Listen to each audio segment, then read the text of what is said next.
Soy el fisioterapeuta neurocognitivo Marco Cantú y el día de hoy hablaremos de la recuperación del brazo en el paciente hemipléjico. Veremos las etapas de la hemiplegia por las que pasa el paciente y su proceso de recuperación. Además, te explicaré cómo la terapia neurocognitiva puede ser un buen aliado para una recuperación exitosa. La hemiplegia es una consecuencia frecuente en pacientes que han sufrido un accidente cerebrovascular o ictus. Se trata de un déficit motor característico en el hemicuerpo contralateral al hemicuerpo cerebral lesionado, que puede acompañarse de otras alteraciones como la memoria, la visión, la audición o el lenguaje.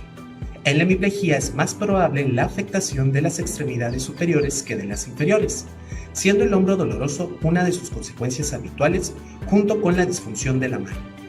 Las fases por las que pasa una persona que ha sufrido un ictus las podemos dividir según el tiempo de evolución en fase aguda o de flacidez y en fase de espasticidad.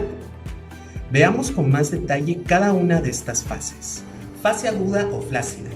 La fase aguda o fase flácida es producto de un fenómeno llamado diasquisis, donde el cerebro, después de una lesión cerebral, como estrategia de defensa se inhibe, o sea que se apaga, con el fin de evitar una sobrecarga en las estructuras dañadas. Este apagón ocasionará que aquellas estructuras que no fueron afectadas a la lesión, pero que se encuentran interconectadas neuronalmente con las afectadas, también se vean involucradas e inclusive las más alejadas de la lesión. Es debido a este fenómeno que se producirá de manera inicial una disminución del tono muscular o flacidez en el hemicuerpo afectado. Este fenómeno puede durar de 3 a 4 semanas o inclusive meses y años. En esta fase de flacidez podemos observar cómo el brazo no presenta sensibilidad ni movimientos. La mano en algunos pacientes puede permanecer con los dedos en flexión, puede haber también un descenso en el hombro y retracción en la zona escapular. Posterior a esta fase de flacidez e inhibición vendrá a continuación un periodo de hiperexcitabilidad sináptica, produciendo lo que conocemos como fase de espasticidad. Esta fase se caracteriza por haber una hiperexcitabilidad en los circuitos neuronales que no fueron afectados, provocando una desinhibición primeramente en las neuronas cuyas conexiones son más simples y elementales, dando como resultado un aumento en el tono muscular, conocido como hipertonía. En esta fase podemos observar cómo el brazo permanece pegado al cuerpo, con el codo flexionado y la mano cerrada. La espasticidad resulta ser uno de los mayores problemas que enfrenta el paciente durante su proceso de recuperación, pues debido a que son las redes neuronales más elementales las que producen el movimiento del paciente, pueden favorecer un aumento de la espasticidad y crear así posturas o esquemas de movimiento no adecuados para el paciente.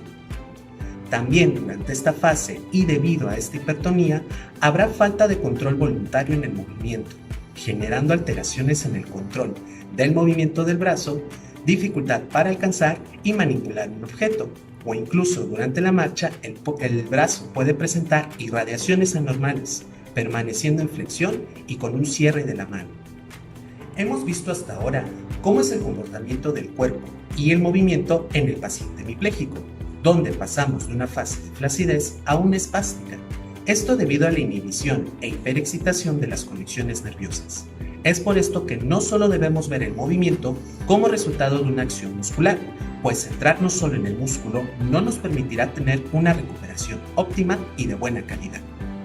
La organización del movimiento es un proceso complejo en cuyas bases existe una activación de procesos mentales y cognitivos como la atención, la percepción, la memoria, el aprendizaje, entre otros.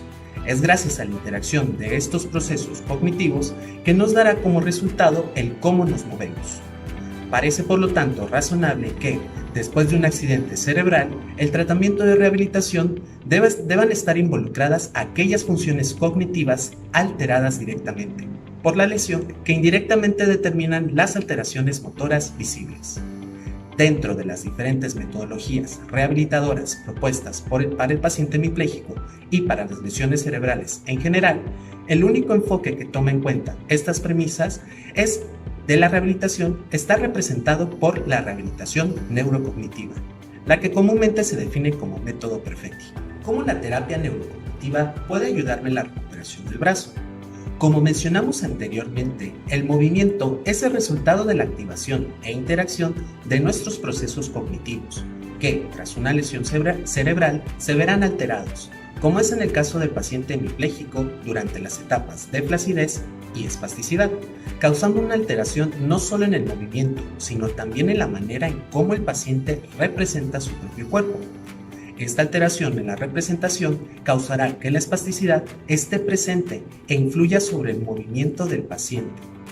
En la terapia neurocognitiva, el dato más relevante que debemos observar no es tanto la entidad de la espasticidad, sino la capacidad que tiene el propio paciente para controlarla y gestionar sus movimientos, como al caminar o al tomar un objeto. Con la terapia neurocognitiva construimos ejercicios adecuados a cada paciente que le permitan activar estos procesos de la mejor manera, logrando con esto una disminución del fenómeno de espasticidad y logrando un mayor control y calidad en el movimiento del brazo y la manipulación de objetos. Trabajando sobre los procesos cognitivos desde las primeras etapas de la lesión, podemos activar mecanismos de neuroplasticidad que permitan al paciente lograr una recuperación óptima. Procesos como la percepción del movimiento e informaciones táctiles y espaciales permiten al paciente mejorar la representación de su cuerpo. Veamos a continuación algunos ejemplos de ejercicios dirigidos para la recuperación del brazo. En este primer ejercicio trabajaremos sobre la mejora de las informaciones de movimiento en los dedos del paciente y disminuir así la reacción anormal al estiramiento a la extensión de los dedos.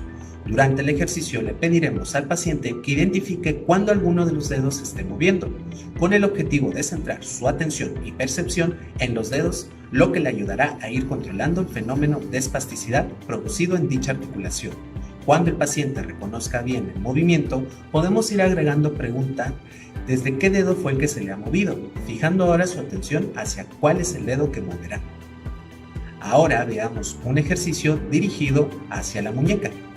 La muñeca resulta particularmente afectada en su funcionalidad, generando dificultades en el agarre, por lo que este ejercicio dirigido a mejorar las informaciones de distancia puede ayudarnos a controlar la hipertonía que generalmente se produce en el antebrazo, la muñeca y la mano.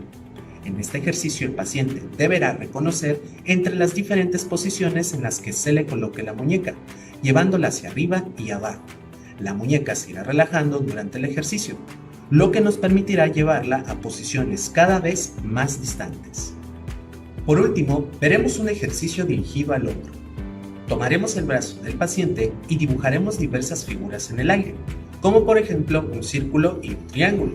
El paciente deberá reconocer por medio del movimiento que se le realice en el hombro qué figura hemos dibujado con su brazo. El movimiento deberá ser respetando la hipertonía que presenta el paciente, sin forzar el estiramiento de los músculos. Mientras vayamos sintiendo que el hombro y el brazo comienzan de alguna forma a relajarse, podremos ir involucrando algunas áreas de trabajo más amplios y más altos. Cuando el paciente reconozca bien estas primeras figuras, podremos ir agregando más figuras o inclusive letras. Este ejercicio es importante para la recuperación del agarre, puesto que el hombro tiene la tarea de permitirnos direccionar la mano en varios puntos del espacio en relación al objeto que queremos tomar. Por ello resulta difícil pensar que sea posible recuperar este aspecto del agarre sin que el paciente tenga la capacidad de comprender en qué dirección se mueve el hombro. En conclusión, a pesar que la hemiplegia sigue ciertas fases en su evolución, el trabajo dirigido hacia los procesos cognitivos, como lo hace la terapia neurocognitiva, y no solo al músculo, permitirá al paciente controlar y gestionar de la mejor manera su movimiento, desde los primeros estadios, como es en la fase de flacidez, hasta la espasticidad, evitando así que el fenómeno espástico influya sobre la representación de su cuerpo y la manera de moverse, permitiendo que el paciente avance hacia una recuperación funcional, óptima y de calidad.